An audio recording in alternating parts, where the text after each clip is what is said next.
दोस्तों Pantene, Head and Shoulders, Tide, Ariel, Vicks ये कुछ बड़े ब्रांड हैं जो भारतीय मार्केट में काफ़ी ज़्यादा पॉपुलर हैं। लेकिन दोस्तों शायद ही आपको पता होगा कि इन सभी प्रोडक्टों को बनाने वाली कंपनी एक ही है और जिसका नाम है पीएनजी।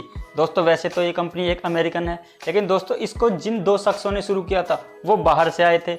अमेरिका में रहकर उन्होंने पहले मोमबत्ती बेची और मोमबत्ती बेचते बेचते ही उन्होंने ये इतनी बड़ी कंपनी खड़ी कर दी जो आज लगभग 180 देशों में अपने 300 से ज़्यादा प्रोडक्ट को बेचती है और लगभग हर साल 7 लाख करोड़ रुपए का भी कमाई करती है। तो दोस्तों कैसे मोमबत्ती बेचकर इतना बड़ा ब्रांड बिल्ड किया, जानने को मिलेगा सब कुछ आज की इस वीडियो में।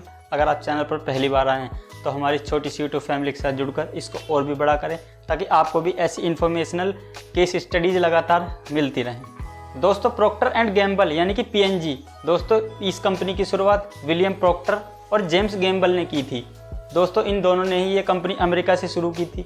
लेकिन दोस्तों ये अमेरिका कैसे आए और आपस में कैसे मिले, इसकी भी कहानी जान लेते हैं। दोस्तों पहले जानते हैं विलियम प्रॉक्टर की कहानी। दोस्तों साल था 1932 और 1932 में इंग्लैंड में प्रॉक्टर अपनी छोटी सी कपड़ों की दुकान किया करते थे। लेकिन दोस्तों एक रोज़ उनकी दुकान में चोरी हो गई और चोरों ने उनकी दुकान में ही आग लगा दी। सारा माल जलकर राख हो गया। प्रॉक्टर एक रात में ही बेघर हो गए। तो उन्होंने वहीं से फैसला कर लिया था कि अब मुझको इंग्लैंड में ना रहकर किसी और देश में जाना है और अपना अच्छा बड़ा कारोबार सेटअप करना है। इसीलिए वो इंग्लैंड को छोड़कर अमेरिका के सिनसिनाटी शहर में शिफ्ट हो गए। लेकिन दोस्तों वहीं दूसरी तरफ बात की जाए अगर जेम्स गैम्बल की, तो जेम्स गैम्बल आयरलैंड के रहने वाले थे और ये भी वहाँ पर अपनी खेती बाड़ी का कुछ काम किया करते थे। लेकिन इनकी भी फसल पूरी तरह से बर्बाद हो गई, आयरलैंड में सूखा पड़ गया, तो इनकी भी परिस्थितियां वहां पर रहने लायक नहीं बची। इसलिए ये भी आयरलैंड को छोड़कर अमेरिका के सिनसिनाटी शहर में शिफ्ट हो गए। लेकिन दोस्तों इनकी जो एक कॉमन चीज़ है वो है इनकी पत्नियां। दोनों की पत्नियां आपस में बहन थी, तो इसलिए इनके आपस में रिश्तेदारी भी बाद में हुई अमेरिका आने के बाद। लेकिन अब विलियम प्रॉक्टर तो अपना मोमबत्ती का कारोबार किया करते थे और उसको अमेरिका की अलग अलग जगहों पर अपनी मोमबत्तियों को बेचा करते थे। वहीं जो जेम्स गैम्बल थे वो साबुन का कारोबार किया करते थे। वो साबुन बनाते और उसको अमेरिकन मार्केट में बेचा करते थे। इस तरह से दोनों का अलग अलग छोटा छोटा कारोबार था। लेकिन इनके ससुर के कहने पर ही इन दोनों ने एक साथ पार्टनरशिप की और फिर साल 1837 में दोनों ने मिलकर एक कंपनी बनाई जिसका नाम रखा पीएनजी यानी कि प्रॉक्टर एंड गैम्बल। इस नाम से दोनों ने कंपनी बनाई और अपनी इस कंपनी में ये फिर कैंडल और साबुन दोनों ही चीज़ें बनाकर बेचने लगे। सिनसिनाटी में एक और चीज़ ये थी कि वहाँ पर चर्बी आसानी से मिल जाया करती थी, जिसके मोमबत्ती और साबुन दोनों चीज़ें आसानी से बना सकते थे। लेकिन शुरुआत में मोमबत्तियों की ज़्यादा डिमांड थी और अमेरिका में उस दौर में मोमबत्तियाँ काफ़ी ज़्यादा बिकती थी। इसलिए साबुन का तो कारोबार धीरे धीरे पीछे छूटता चला गया और धीरे धीरे इन्होंने अपना कारोबार मोमबत्ती पर शिफ्ट कर लिया। ये अमेरिका के हर शहर हर गाँव में जाकर मोमबत्तियाँ बेचने लगे और इनका कारोबार अच्छा खासा चलने भी लगा। अब इनके जो प्रोडक्ट थे उसकी मांग बढ़ती जा रही थी। लेकिन तभी 1860 के दशक में अमेरिका में गृह युद्ध छिड़ने की संभावनाएं तेज होने लगी और तभी जो और कंपनियां थीं उनको डर सताने लगा अपने कारोबार को बचाने का। लेकिन तभी प्रॉक्टर और गैम्बल इन दोनों के बेटे भी बड़े हो रहे थे, वो भी बिजनेस में इन्वॉल्व हो रहे थे। तो इनके बेटों ने वहाँ पर एक अच्छी चीज़ की कि उत्तरी राज्य और दक्षिण राज्य इन दोनों राज्यों के बीच गृह युद्ध की संभावना थी। तो जो इनका कच्चा माल आता था वो दक्षिणी राज्य से आता था। इसीलिए इन्होंने युद्ध शुरू होने से पहले ही वहाँ के टेंडर जीत लिए, क्योंकि इनको वहाँ से रॉ मटेरियल की ज़रूरत पड़ती थी। तो इन्होंने काफ़ी सारा जो रॉ मटेरियल था वो पहले ही स्टोर करके रख लिया, अगर बाद में युद्ध भी होता है तो हमारे पास जो रॉ मटेरियल है वो अवेलेबल रहेगा। और तभी फिर अमेरिका में गृह युद्ध की शुरुआत भी हो गई। उत्तरी और दक्षिणी राज्य आपस में भिड़ गए और फिर जो रॉ मटेरियल था उसकी काफ़ी ज़्यादा किल्लत हो गई। बाकी जो और कंपनियां थी जो इस तरह के प्रोडक्ट बना रही थी उनका प्रोडक्शन काफ़ी प्रभावित हुआ, क्योंकि उन्हें कच्चा माल ही नहीं मिल रहा था। लेकिन दूसरी तरफ पीएनजी जो कंपनी थी उनका प्रोडक्शन बराबर चलता रहा, क्योंकि उन्होंने पहले से ही जो रॉ मटेरियल था वो लेके रख लिया था। और वो इस तरह से और कंपनियों का काम जहां ठप होने लगा वहीं पीएनजी का काम और दोगुनी तेजी से बढ़ने लगा था। तो इस तरह से फिर चीज़ें आगे बढ़ती चली गई और तभी आ गया साल 1875। 1875 में कंपनी ने एक एक्सपर्ट को हायर किया जो जेम्स गैम्बल के साथ मिलकर साबुन तो बनाता ही, साथ में और नए नए प्रोडक्ट कंपनी के लिए बनाता।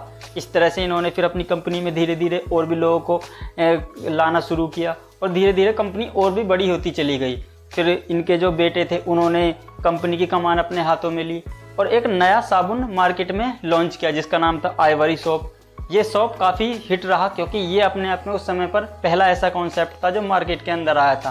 फिर जो इनके बेटे थे उन्होंने सोचा कि क्यों ना अब कंपनी की मार्केटिंग भी की जाए। उस ज़माने में जितने भी विज्ञापन आते थे, जितने भी न्यूज़पेपर आते थे, जहाँ जहाँ भी ऐसे प्लेटफॉर्म थे जहाँ अपने प्रोडक्ट की मार्केटिंग कर सकते हैं, इन्होंने अपने प्रोडक्ट की मार्केटिंग करनी भी शुरू कर दी। अब 1885 का दौर आ चुका था और वो दौर ऐसा था जहाँ पर कर्मचारियों के लिए ना तो कोई काम करने के घंटे फिक्स थे, ना कोई उनकी छुट्टियाँ फिक्स थी। तो सबसे पहले जब कमान नई जो पीढ़ी के हाथों में आई, उन्होंने 1885 के अंदर चीज़ें धीरे धीरे बदलनी शुरू की। सबसे पहले उन्होंने कर्मचारियों के लिए बोनस देना शुरू किया, साथ ही साथ उनके लिए सैटरडे हाफ और संडे की छुट्टी देने का भी ऐलान किया, और साथ ही साथ उनको काफ़ी सारी जो और भी बेनिफिशियल चीज़ें थी वो भी देना शुरू किया, जिससे कर्मचारी खुश हों और ज़्यादा से ज़्यादा काम करें और कंपनी के लिए लॉयल बने रहें। अब तक पीएनजी कंपनी अमेरिका में तो मोस्ट पॉपुलर हो ही चुकी थी, साथ ही साथ अपने कई प्रकार के प्रोडक्ट बेच रही थी। वहीं फिर कंपनी ने इंग्लैंड में भी एंट्री मारी और साल 1930 में इन्होंने इंग्लैंड में भी अपने प्रोडक्ट बेचने शुरू किए। इस तरह से कंपनी ने अपने देश तो बढ़ाते गए, साथ में साथ अपने जो प्रोडक्ट की रेंज थी उनको भी बढ़ाते गए। अलग अलग तरह के प्रोडक्ट इन्होंने अपने पोर्टफोलियो में शामिल करे जो कस्टमर के हर तरह की नीड को फुलफिल कर रहे थे। अब आ गया साल 1946 और 1946 में कंपनी ने एक डिटर्जेंट पाउडर लॉन्च किया जिसका नाम था टाइड। टाइड कंपनी के लिए एक ऐसा गेम चेंजर प्रोडक्ट साबित हुआ जिसने कंपनी को रातों रात पहचान दिलाई। कंपनी का जो ये टाइड डिटर्जेंट था, ये लोगों ने इसको खूब पसंद किया। देशों से विदेशों से लगातार इस प्रोडक्ट के ऑर्डर आने लगे और केवल 2 साल के अंदर ही टाइड नंबर 1 डिटर्जेंट भी बन गया। हालांकि कंपनी ने इसकी मार्केटिंग पर अच्छा खासा पैसा खर्च भी किया, जो था लगभग $21 मिलियन, लेकिन उस मार्केटिंग को उनको इस प्रोडक्ट के लिए काफ़ी ज़्यादा फायदा भी हुआ। इससे कंपनी की पॉपुलरिटी भी बढ़ी और कंपनी का ये प्रोडक्ट काफ़ी ज़्यादा पॉपुलर भी हुआ। साल 1967 यानी 1967 में कंपनी ने एक अपना most popular product Ariel launch किया, जो भी डिटर्जेंट के मामले में काफ़ी ज़्यादा पॉपुलर प्रोडक्ट है। फिर तो कंपनी धीरे धीरे काफ़ी ज़्यादा बड़ी होती चली गई और कंपनी ने और जो छोटी छोटी कंपनियां थी उनको खरीद कर अपने पोर्टफोलियो में मिलाना शुरू भी कर दिया, और इसी से शुरुआत हुई कंपनी के भारत में आने की। साल था 1985 का और 1985 में रिचर्डसन हिंदुस्तान लिमिटेड को पीएनजी ने खरीद लिया और इसका मोस्ट पॉपुलर प्रोडक्ट था विक्स, जो आज की डेट में काफ़ी ज़्यादा पॉपुलर है। वहीं से फिर भारत में इसके सफ़र की शुरुआत हुई और इसके बाद इन्होंने नॉर्विच ईस्टर्न, ये बहुत बड़ी फार्मास्यूटिकल कंपनी थी, इसको भी इन्होंने खरीद कर फार्मास्यूटिकल इंडस्ट्रीज में भी अपने कदम बढ़ाए।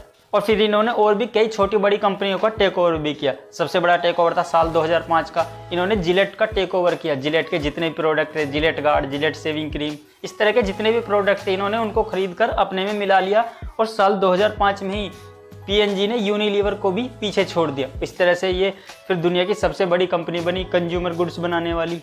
आज कंपनी के पास 300 से भी ज़्यादा प्रोडक्ट हैं जो मोस्ट पॉपुलर प्रोडक्ट की कैटेगरी में आते हैं। और दोस्तों कंपनी आज 180 से भी ज़्यादा देशों में अपने प्रोडक्ट को बेचती है, जिससे ये लगभग साल का 6.8 लाख करोड़ रुपए की कमाई करते हैं, जो अपने आप में एक बहुत बड़ी रकम बैठती है।